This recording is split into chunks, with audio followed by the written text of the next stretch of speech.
জাতির পিতা ইব্রাহিম আলাইহিস সালামের কলিজার টুকরা সন্তান ইসমাইল আলাইহিস সালাম যখন চলাফেরা করার মতো বয়স উপনীত হলো, মাত্র 13 বছরের কিশোর, ইব্রাহিম আলাইহিস সালাম ডাক দিয়ে বললেন, হে আমার পুত্র, আমি স্বপ্নে দেখলাম তোমাকে জবেহ করছি।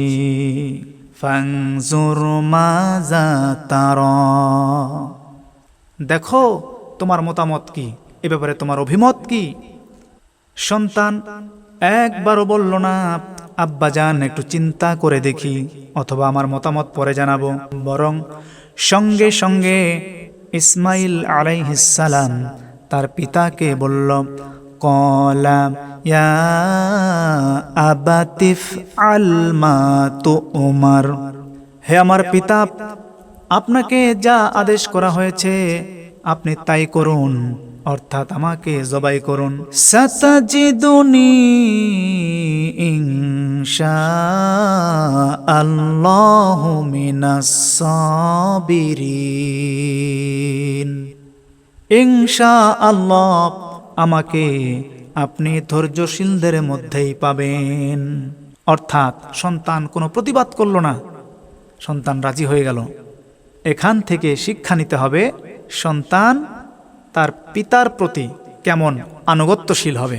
বর্তমানে টিকটকার আর নেশাখোর যুবকদেরকে যদি বলা হয়, তাদের পিতা যদি বলে তোমাকে স্বপ্নে জবাই করতে দেখলাম, এখনকার সন্তানরা বলবে, আব্বাজান আপনি তো স্বপ্নে দেখেছেন আর আমি আপনাকে সত্য সত্যই জবাই করব। বর্তমান নেশাখোর যুবকরা টাকার জন্য, নেশার জন্য নিজের মাকে জবাই করে, পিতাকে জবাই করে, এইরকম ঘটনাও ঘটে। আল্লাহ তাআলা তাদেরকে হেদায়েত দান করুন। এখান থেকে আরো শিক্ষা নিতে হবে।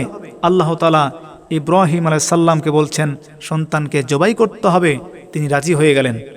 আর বর্তমানে যাদের কুরবানি করার সামর্থ্য আছে, অনেক ব্যক্তি আছেন এই কুরবানির পশু জবাই করতে তারা রাজি নন।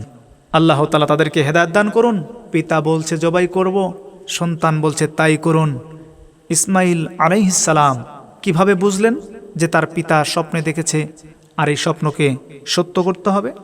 ইসমাইল আলাইহিস সালাম ছোট্টবেলায় মা হাজেরার কাছে শুনেছিলেন তার পিতা ইব্রাহিম আলাইহিস সালাম একজন নবী, আর নবীদের স্বপ্ন সত্য, নবীদের স্বপ্ন ওহী। এই জন্য তিনি রাজি হয়েছেন। সন্তানকে সুশিক্ষা দেওয়ার জন্য মায়েদেরকে সচেতন হতে হবে। ইসলামী শিক্ষা দেওয়ার জন্য মায়েদেরকে সচেতন হতে হবে। আর বর্তমান যুগের মায়েরা ইসলামী জ্ঞান চর্চা করে না, ইসলামী শিক্ষা সন্তানদেরকে দিতে চায় না, শুধু ব্যস্ত টিকটক আর মোবাইল নিয়ে। এবার পিতা পুত্র দুজনেই আল্লাহর কাছে আত্মসমর্পণ করলেন। ইব্রাহিম আলাইহিস সালাম ইসমাইল আলাইহিস সালামকে কাত করে শুইয়ে দিলেন, জবাই করবে।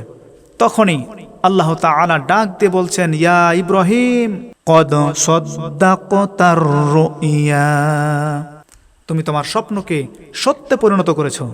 ইন্না কাযালিকা নাজজিল মুহসিনিন, নিশ্চয়ই আমি এভাবেই সৎকর্মশীলদের পুরস্কৃত করে থাকি। আল্লাহ তাআলার সুস্পষ্ট পরীক্ষায় পিতা পুত্র উত্তীর্ণ হলেন। আল্লাহ তাআলা খুশি হয়ে ইসমাইল আলাইহিস সালামকে মুক্ত করে দিলেন, তার বিনিময়ে জান্নাত থেকে একটি দুম্বা পাঠালেন। পুত্রের পরিবর্তে ইব্রাহিম আলাইহিস সালাম এবার সেই দুম্বাকে কুরবানি করলেন। কিয়ামত পর্যন্ত আল্লাহর সন্তুষ্টির জন্য সামর্থ্যবান মুসলমানদেরকে এই কুরবানি নামক ইবাদত করতে হবে।